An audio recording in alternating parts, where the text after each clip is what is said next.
Pueblo de León, silencio. Aquí donde me veis, aparento 75 años, ¿no? Más o menos. Pues se equivocan ustedes. Tengo más de 2000.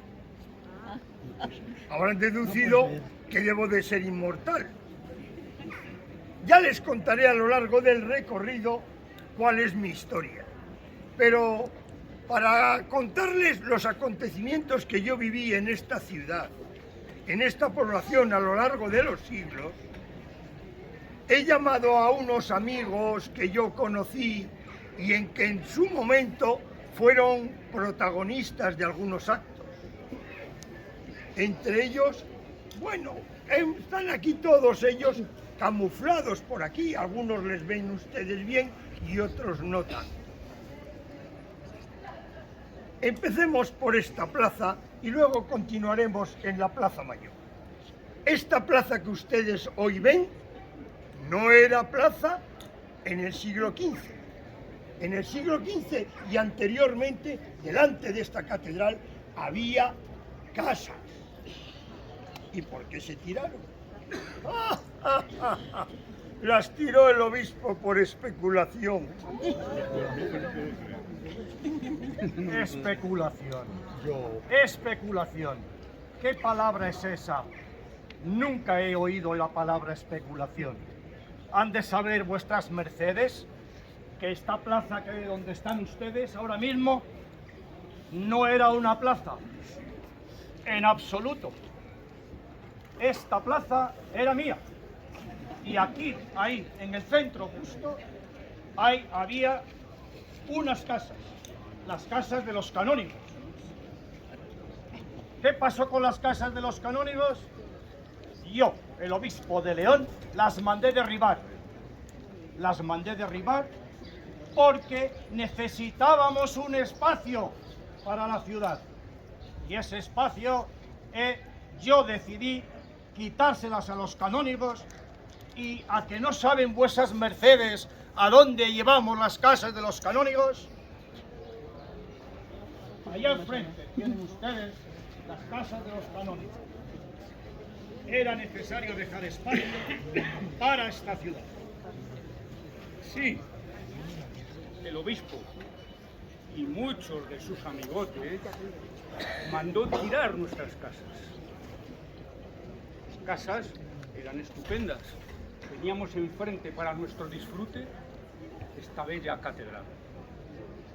Y nos echó a aquel callejón. Empezó a llamarse Canóniga Nueva. Claro, había que diferenciarlo de la actual, que tuvo que llamarse Canóniga Vieja. Al final, los canónigos dispersados por las dos canónigas, la nueva y la vieja. En aquella época yo estaba trabajando como ayudante de un escultor llamado Husking. ¿Saben ustedes qué hizo? ¿No conocen las obras de Husking?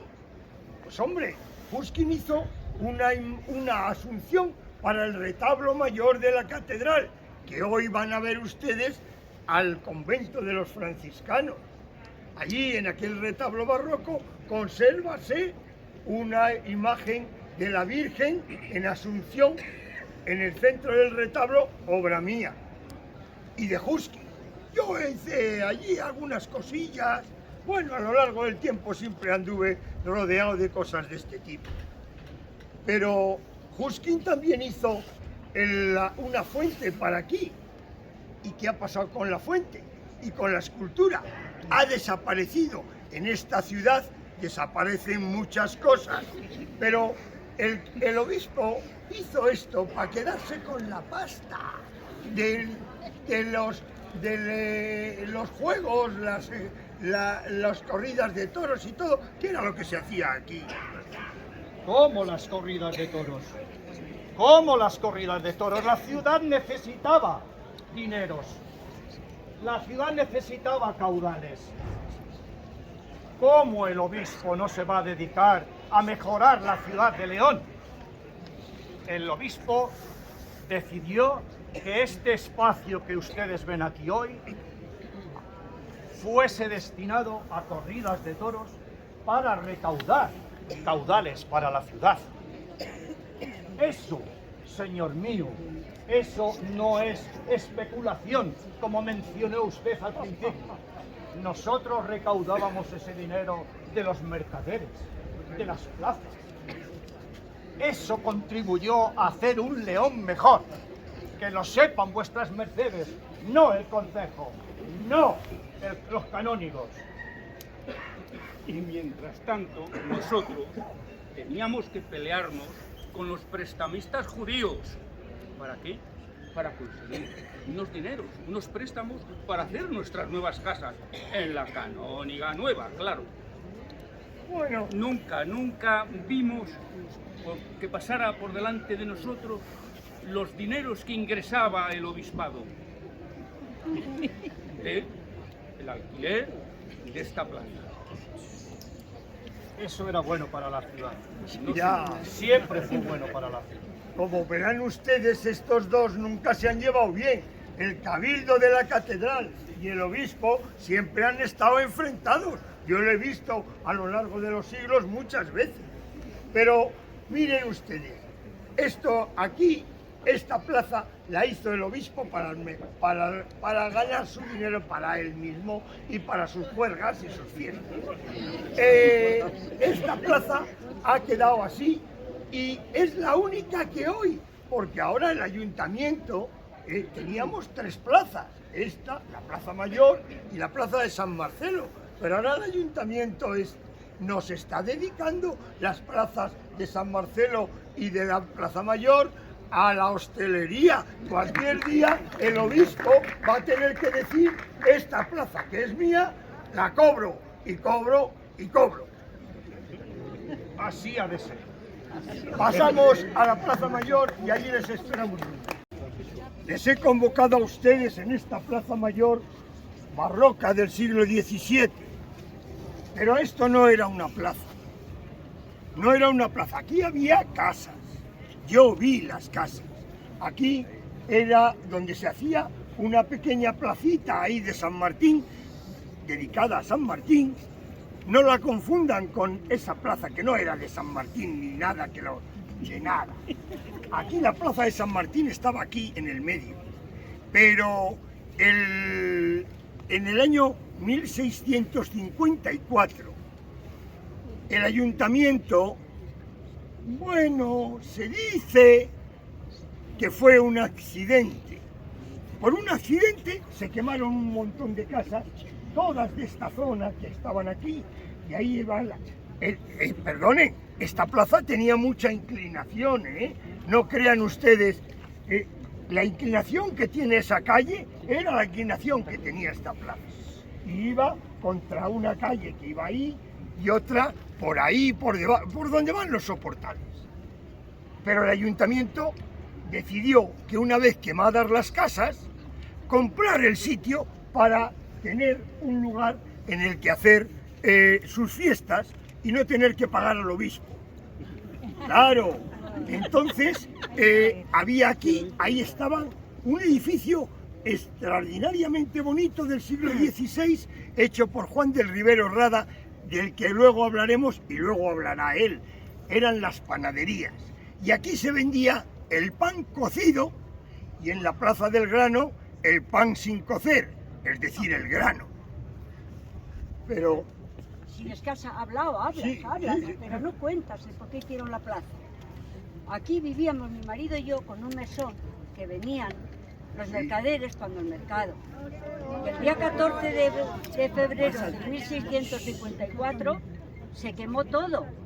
Dicen que se produjo por una chimenea o un tejado de paja, pero fue intencionado. Detrás de ello estaba el corregimiento, que quería hacerse con la plaza para no pagar al obispo, y así cuando lo quemó con los solares, hizo la plaza. ¡Eso es una ignominia! Nadie de los que formábamos parte del corregimiento tuvimos que ver con el incendio. Es cierto que los alguaciles no llegaron a pagar el incendio, pero el resultado está.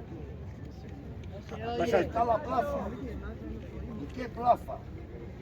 la envidia de España.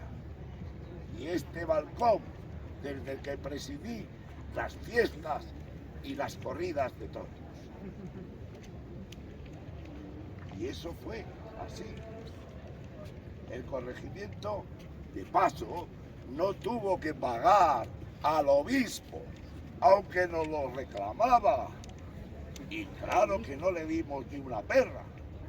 Y nosotros le invitábamos a venir aquí a ver las fiestas, a ver las corridas de toros, a ver las ejecuciones, y nunca quiso venir. Se enfadó muchísimo. Sí, eso. Os aprovechasteis y nos tirasteis todas las panaderías. Tuvimos que buscar un sitio donde poder hacer y vender el pan. La justicia está siempre contra los trabajadores. El regimiento necesitaba un espacio para hacer las fiestas, las corridas de toros y las ejecuciones. Os aprovechasteis de nosotras y cogisteis el mejor balcón para poder luciros ante el pueblo y poder festejar vuestras fiestas. Las panaderías ya no tenían prácticamente clientela, no cumplían la función para lo que habían estado, y con las piedras que quedaron del incendio y algunas otras más, hicimos este balcón que es el signo y la señal de lo que es el más puro barroco.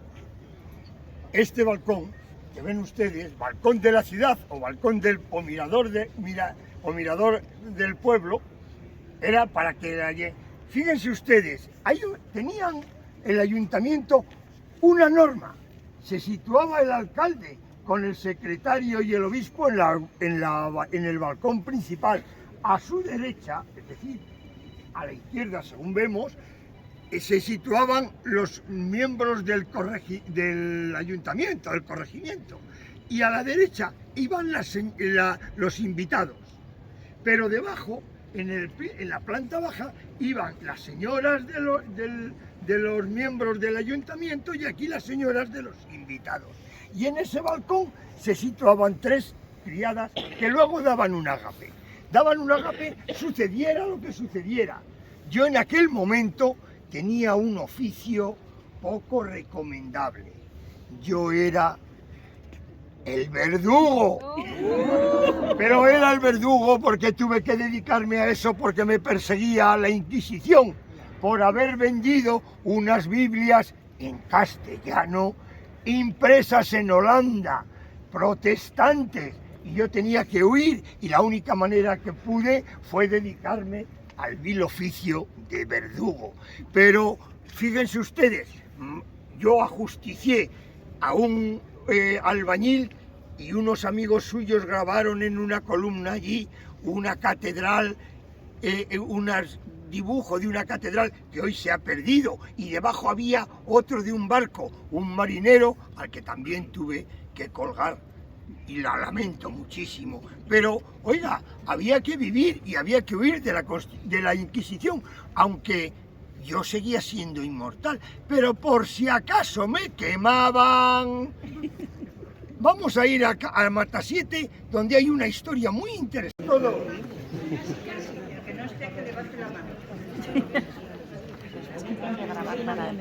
De Matasiete sucedió un acontecimiento importante en el siglo XIII. Aquí se tuvieron que batir don Gil de Villacinta y don Juan de Velasco. Y les voy a decir que es cierto que aquí sucedió lo que le va a contar don Gil de Villacinta, es verdad y perfecto, y tal como sucedió, no es una leyenda. ¿Por qué les mandaron venir? Vinieron porque había que decirle al rey que unos traidores querían cargarse al monarca para poner en su puesto a un escritor suyo por ahí que había, que no sé si escribía bien o no, pero que era un sinvergüenza. Por error entramos don Juan y yo a la taberna del tío Joroba aquí en la calle Mulacín. Pero los esbirros del infante Juan Manuel, que debía de ser buen escritor, aunque era una mala persona, nos descubrieron. Así que salimos y buscamos refugio en esta calle, pero nos atacaron unos malhechores a las órdenes de los alguaciles e hirieron de muerte a mi amigo don Juan de Velasco. Yo vengué su muerte matando a su asesino y a 6 más, pero se me echaron encima 10 más y me llevaron preso al castillo de la ciudad.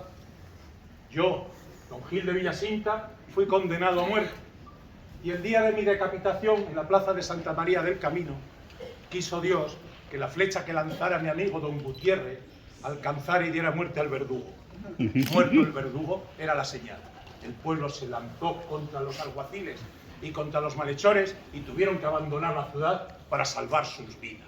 Era enero de 1330 y era exacto como les estoy diciendo y justo, y venían a darle los datos a don Gutiérrez para que se los comunicara al rey, que estaba en aquel momento refugiado en su casa.